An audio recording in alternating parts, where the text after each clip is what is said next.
Hello and welcome to the last of my SHARDATHON recommendations videos. This is going to be my recommendations for TenSoon's prompts. So if you are interested in seeing my suggestions either for Vin or Sazed, the playlist for SHARDATHON will be linked just up here for you, and it will also be linked down in the description bar. But let's get straight into the recommendations I have for you if you are reading for TenSoon. The first prompt for TenSoon is Iron Strength, read a book recommended by a friend. So I'm just going to go ahead and just recommend some random books to you that I personally really enjoy. The first one is Girl Serpent Thorn by Melissa Bashadoost, which is a Persian-inspired young adult fantasy about Soraya, who is a princess, but she has been born with a poisonous touch, i.e.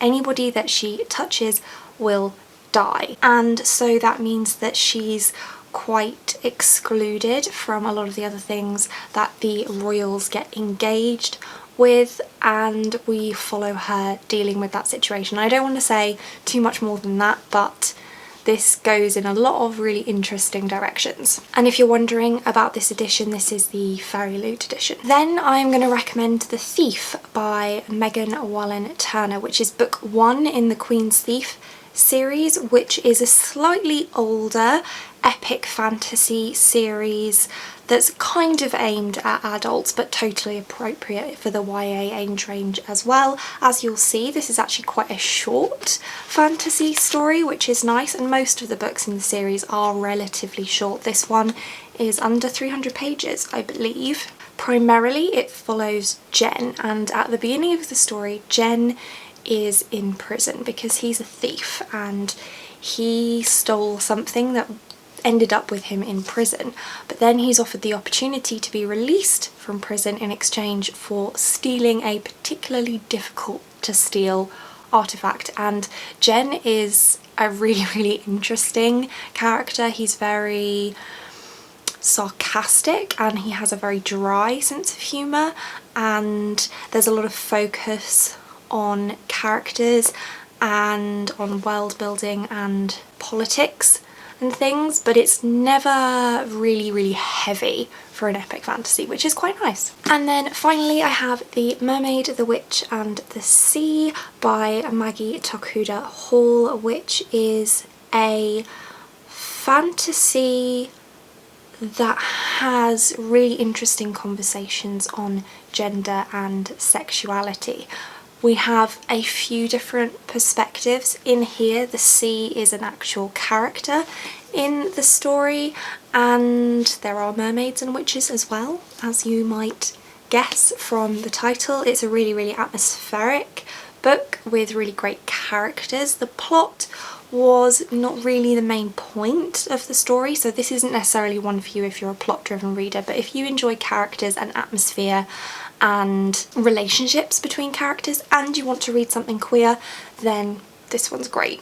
TenSoon's next prompt is Steel, Alamantic Physical Powers, read a book under 200 pages. And the first book I'm going to recommend for this is Every Heart a Doorway by Shannon Maguire, which I actually read for the first time in December last year. As you might know, these are really short portal fantasy novels that follow various young adults who are living in the Home for Wayward Children because they have returned from portal fantasy worlds and no longer fit into our world. And the first book in the series, Every Heart a Doorway, is kind of like a murder mystery type plot line, but a lot of it is really focused on the world building and the characters again. And you don't have to read any of these particularly in order. Every Heart a Doorway is the first one, and you kind of need to read that one before you read the third one, which is Beneath the Sugar Sky. But the first and second ones, so Every Heart a Doorway and Down Among the Sticks and Bones, kind of spoil each other, so you could read those in either order. And those are the only 3 that I've read in the series so far, but if you like Portal fantasy, I do recommend them. The next recommendation I have for that particular prompt is the Sanderson recommendation that is on this list, and that is White Sand, which is his graphic novel series. If you didn't know, Brandon Sanderson does indeed have a graphic novel series called White Sand. It is Cosmere, but as with anything else in the Cosmere, you don't need to have read anything else in order to read this. And the magic system in this is quite difficult to explain, but it is based on sand and calling sand. I can't really explain it. I've only read the first 2 volumes, although I think that there are 3 volumes out now, so I need to pick up the 3rd one at some point. But it's a graphic novel, so it will be very, very quick to read. You can tell the art style from the cover, and I don't know, I quite enjoyed this. I haven't read it for a while, but I probably will reread this one and volume 2 before I pick up volume 3, but it's something really different within the Cosmere, which I think is nice. And my final recommendation for this prompt is Monstrous by Marjorie Liu and Sana Takeda, and this is also a fantasy graphic novel. The artwork is absolutely stunning, and it gets even better on the inside. I'm not going to flip through because of copyright, but just trust me, the artwork is beautiful. This one is a little bit difficult to follow in like straight away. I had to reread the first one to be able to really understand what was going on, so I would recommend that if you do decide to pick this one up, which I highly recommend that you do, you just go really slowly with it and try to absorb as much from the imagery as you can. There's a lot of the story that is told through not just the illustrations themselves, but also the colour that's used and the way that colour plays into tone. So it's really quite immersive if you allow yourself to get immersed in the story. But it essentially follows a character named Micah Half-Wolf, who is a teenage survivor of a cataclysmic war between humans and Arcanics. And she's both hunter and hunted, searching for answers about her mysterious past, as those who seek to use her remain just one step behind, and a monster is beginning to awaken. And I really don't want to say too much ever about graphic novels, because the story just takes longer to unfold because of the medium, but I think this series is worth reading just for the art. It's just so beautiful. Next prompt is Tin Senses, a book that will make you laugh. And my first recommendation for this is Alice in Wonderland by Simon James Green. I personally found this book completely hilarious, and I was laughing pretty much the whole way through. It follows Alex, who gets a summer job at Wonderland, which is an amusement arcade in the town that he lives in, and he meets some friends and there's some mysteries to solve. There's a little bit of a romance plotline because Alex has a crush on his male co-worker, and he doesn't know if his male co-worker is gay or straight or what's going on, but he has a crush on him, and it's just, the whole book is hilarious. Next up we have You Should See Me in a Crown by Leah Johnson. This one is also queer, it's actually sapphic, and it follows Liz, who is desperate to go to university, but unfortunately she isn't awarded the financial aid that she needs to be able to go to university. So she enters the race for prom queen, because at her school being crowned prom queen also comes with a pretty big cash prize which she can use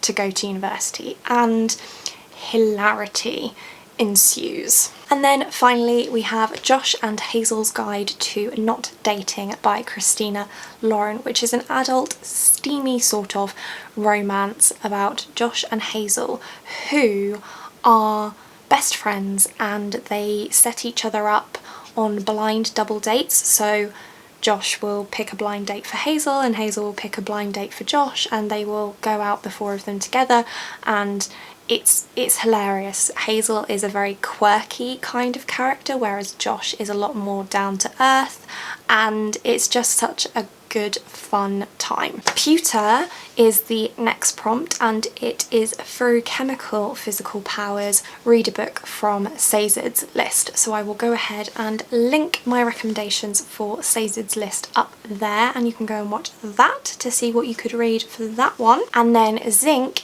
emotional fortitude and empowering book. So the first one that I have for this is Loveless by Alice Oseman. Yes, there is an Alice Oseman on this list as well. There's been an Alice Oseman book or more on every single one of these lists. Can you tell she's one of my favourite authors? Yes, you can. Loveless follows Georgia, who is going to university, and she is desperate to find love. She dreams about having this grand romance, but she very quickly discovers that romance doesn't seem to really work for her particularly well, and this leads her to the realisation that actually she's Arrow Ace, and so she needs to try and figure out what that means for her and her life and the relationships in her life. And none of that is a spoiler, it's all on the synopsis, and it's so great. Next up we have Girls of Paper and Fire by Natasha Nguyen, which is also a sapphic romance, but this one's quite dark, so do check the trigger warnings for it. You've probably heard of it before. This is a fantasy story in a world where there's a caste system, and the paper caste is the lowest caste and they don't have any magic. Then there's also the steel caste that are sort of half demon, half human, and moon caste that are fully demon, and the moon caste is like the top of society. And Lay is a paper caste, and she is taken to become one of the paper girls, which is essentially a group of concubines to the king, and the king is a moon caste and he can do whatever he wants with these women, and that makes for some very dark scenes. So again, check the trigger warnings, but it is a very powerful book because it's about Lay and these other women dealing with this awful situation that they're in, and Lay also falls in love with one of the other paper girls. And then finally we have With the Fire on High by Elizabeth Acevedo, which is about Imani, who is in high school but she also has a 2-year-old daughter. So she's balancing having a 2-year-old daughter whilst being in high school and all the responsibilities that those two things bring, and also wanting to still follow her dreams of becoming a chef. So there's lots of food talk in here. Have a snack when you read it because you'll need it. But this is a really, really great book, and it's just about showing that you can still be whatever you want to be regardless of what situation you're in, as long as you are kind to yourself and you allow yourself to have the dreams that you have and work towards them regardless of the circumstances. Next up we have Brass, Ferrochemical Cognitive Powers, a challenging book. The first one I have to recommend is Interview with the Vampire by Anne Rice, which is slightly more on the classic horror end of the spectrum, although it's not a classic in the traditional sense. This is about a vampire, as you might be able to imagine, who is telling his story about how he became a vampire and what his life as a vampire has been like.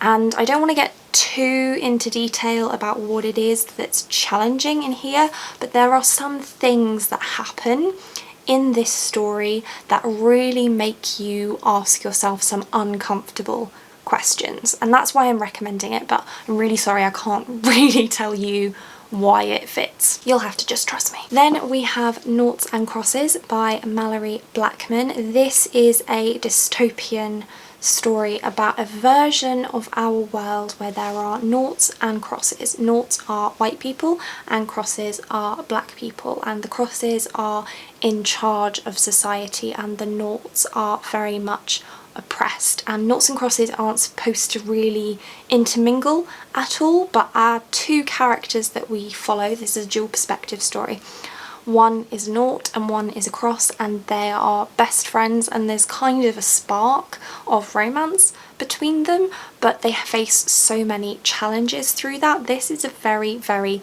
bleak book. It's very much written in the older style of dystopian stories where there's much less hope involved, which is why I'm recommending it for a challenging read.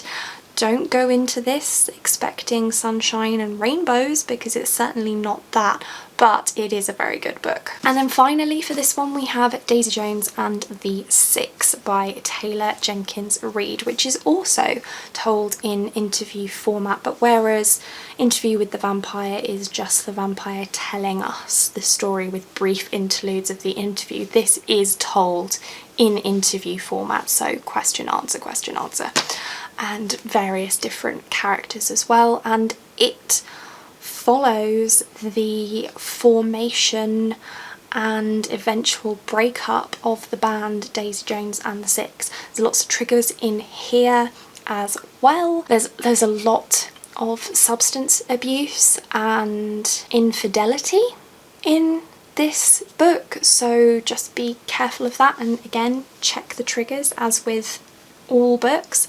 But the various characters in the story go through a lot individually and together, so that's why I think this one is pretty challenging. The next prompt is Copper, Mental Fortitude, Memory and Intelligence. Read the last book that you added to your TBR. So I can't really help you with this one, but as I said in my announcement video, yes, you can go ahead and add a book to your TBR purely for the purposes of this prompt if you would like to. And the final prompt is Bronze, Allomantic Cognitive Powers. Read a middle grade. So I do indeed have some middle grade to recommend to you. And if you know anything about me, you might know that I actually really love reading middle grade books. I'm filming this video whilst I'm in the middle of reading books for the Adventures Through Wonderland readathon that's happening throughout September, and it is a middle grade read along, which I just love. So my first one you will not be surprised to see here is the Keeper of the Lost Cities series by Shannon Messenger. I read the first book in this series earlier this year. I am slowly making my way through the rest of the series, slowly, because I want to avoid reading the most recent one before the next one comes out, because apparently it ends on a cliffhanger and it's going to kill me, but I just want to binge these books so badly because I just love them so much. This is very much my new Harry Potter. It's eclipsed Harry Potter, believe it or not just because J.K. Rowling is a complete nightmare, but because these books are just so great. I love them. This follows Sophie, who is telepathic, which, you know, is a bit weird, and so that causes her a few problems, but then she realises that she's actually an elf and she gets taken to the elven kingdoms where she thinks she'll hopefully finally fit in, except for the fact that actually she's a little bit weird even by elven standards. And there's so much adventure, there's so many great characters, there are plots and schemes and mysteries, and it's just so good. So good. Next up we have Furthermore by Tahera Mafi, which is kind of like an absurdist fantasy story that follows Alice, who is also a little bit of an oddball in her world. That's pretty standard in middle grade fiction, I think, is following the underdog, and that's certainly the case here. And again, I don't want to say too much. I never want to say too much because plots in middle grade stories tend to be a little bit more on the simple side, although there's nothing simple about this one. But she goes into the land of Furthermore to solve the mystery of her father's disappearance and to discover her magic. And like I said, it's very absurdist, but also so vibrant and atmospheric, and I highly recommend it just for that. And then we have A Pinch of Magic by Michelle Harrison that follows 3 sisters who can't leave the island that they're on because of a curse, and they discover that they have some magic and they decide that they want to try and break the curse. And you can imagine that all sorts of crazy stuff happens as a result of that. Again, this one is very whimsical and magical. It's not absurdist and it's not as complicated as The Keeper of the Lost Cities. There is another book that follows these characters and is set in this world, but it's a companion story, so this one is more standalone. This one is a duology, although I've only read the first one. I think the second one is more companion style as well, whereas this one, currently there are 8 books in the series. There's a 9th one coming out, and then there will also be a 10th one next year. So it kind of depends what you're going for, but this is my ultimate recommendation. I love it.